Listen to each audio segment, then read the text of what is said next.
Welcome everybody to another edition of Talking with Heroes talk show program.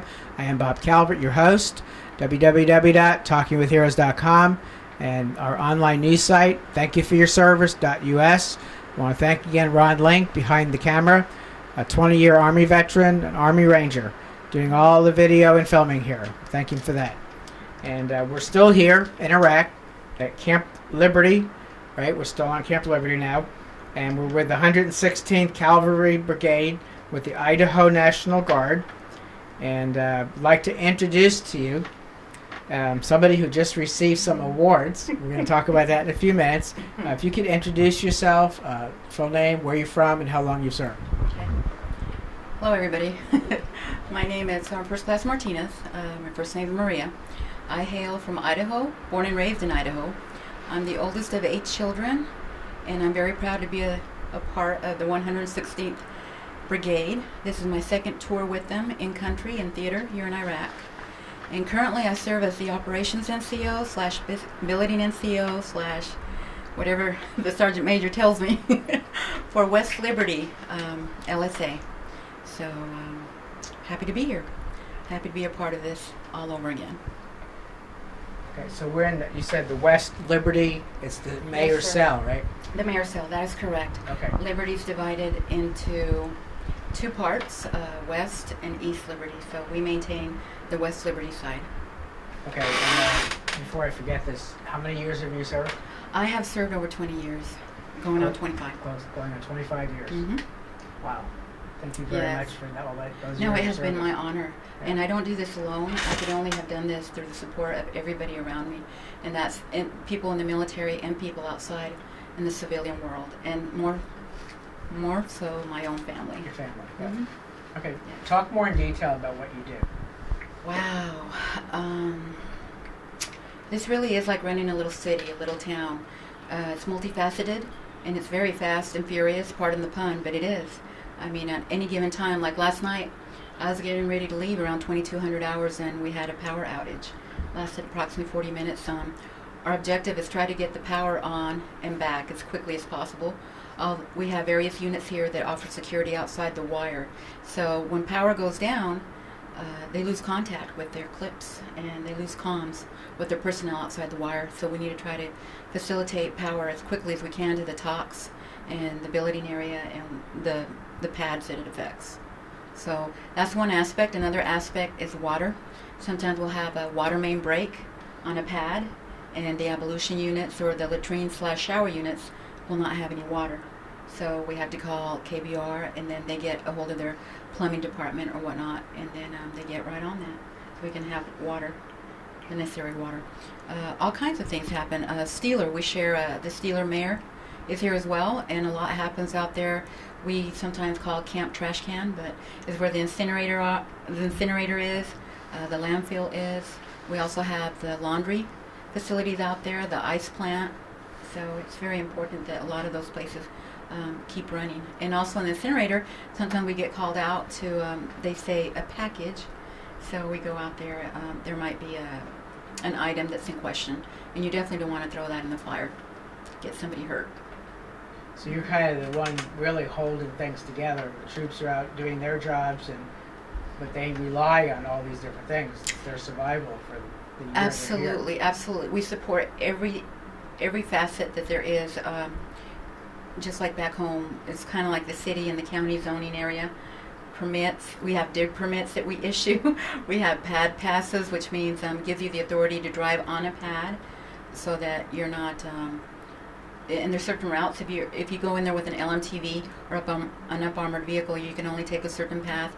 We have a lot of units coming in from outside little FOBs and camps.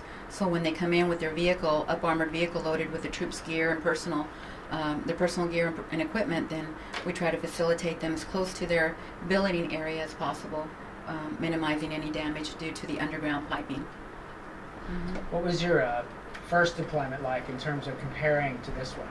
Ooh. What is any differences you've seen? Or They were, well, number one, they were both stressful, but on very different levels. The other one, the first one I had, I was in the maintenance arena, so I worked in the shop office, and so of course whenever vehicles broke down, we'd take in job requests and job orders and order parts, work with the motor pool. I was a motor pool sergeant, and I worked with the motor pool officer. So that, but it was more, I had more of a schedule, like 7 in the morning till 1900 at night. And here it can be from 7 in the morning till midnight, actually, depending on what's IDF. If we get IDF, we have to give 100% accountability, and then we wait for anything else. If it was in our area, we receive the grid coordinates, and hopefully there's not any major damage done to IDF. indirect fire. Okay. Indirect So fire. that's somebody outside the wire trying to still stir up Volleying in across the any cover. type of Yeah. munition. But is it a lot less now, or Well, if I had to say, it's been a lot less. It has, but we're kind of expecting, or we're prepared in case it picks up a little bit. picks up? Yeah. With our exiting this area, we might receive a little bit more a going away party, if you will. So. Okay. What about care packages?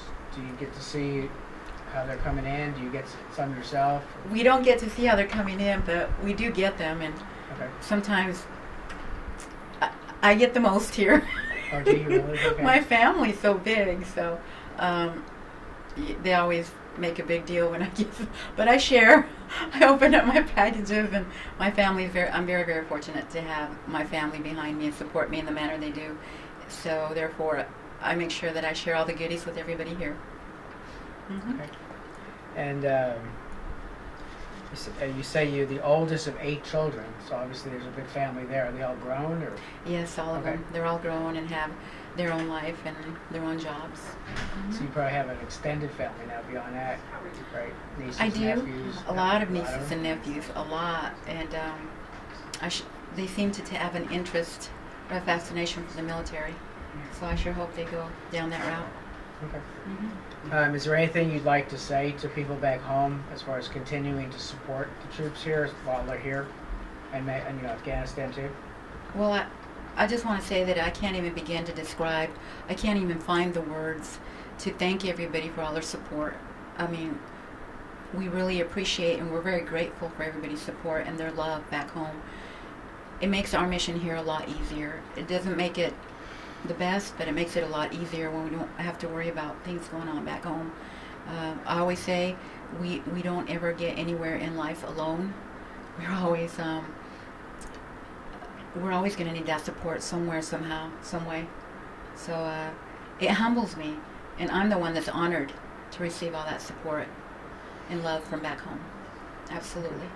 And when we walked in here a little while ago, your sergeant major kind of came out and I guess pulled a surprise on you. Why don't you Absolutely. describe what's here then. Yeah, hold it. This is a certificate for Lightning Hero from the 25th ID. I was nominated for the Lightning Hero of the Day. I was on leave when this took place, so the Sergeant Major took it upon himself to, I guess this was a good moment to have me be the recipient, so he was able that's to. nice. Yes. What's the Very other nice. page behind it? The other page actually is just a little small bio Oh, okay. of where I From hailed you? from. Good. Yeah, so I was surprised. I really was. So this was very nice, very nice. It's always good to get recognition for Absolutely, yeah. absolutely, and it catches you off guard. We get so caught up in the battle rhythm of our day, our routine, and our schedule that when these niceties come about or happen, they really, they touch your heart. They touch something deep inside you, and you're like, wow. You don't realize sometimes how much you do for an organization or a unit till somebody brings it to light. Okay. Why don't you look in the camera and give a shout out to everybody you want back home, friends and family. Well, first and foremost, hi Mom.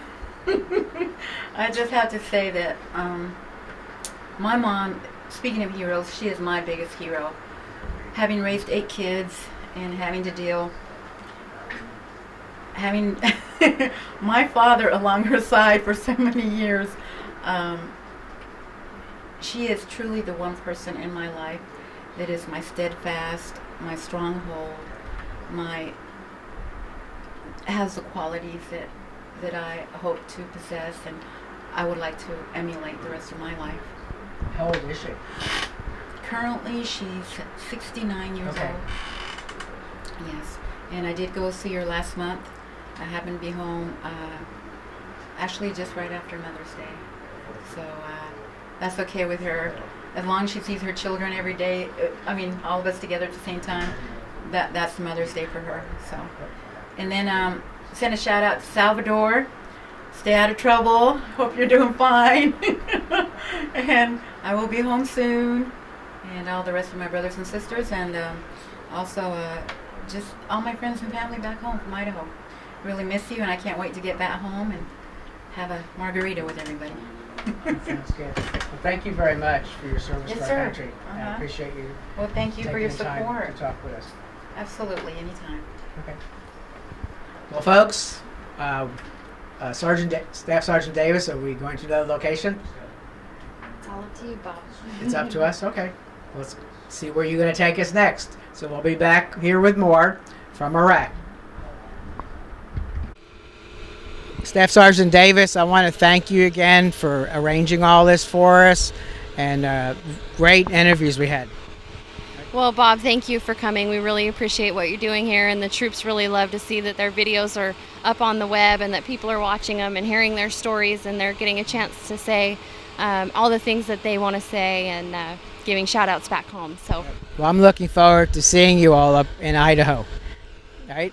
well, we'd love to have you, Bob. Come on coming up. up there. Absolutely. Great. Okay, well, thank you very much. Thank you. Thank you. Well, folks, we've just completed another area here in Iraq of great interviews with great American heroes.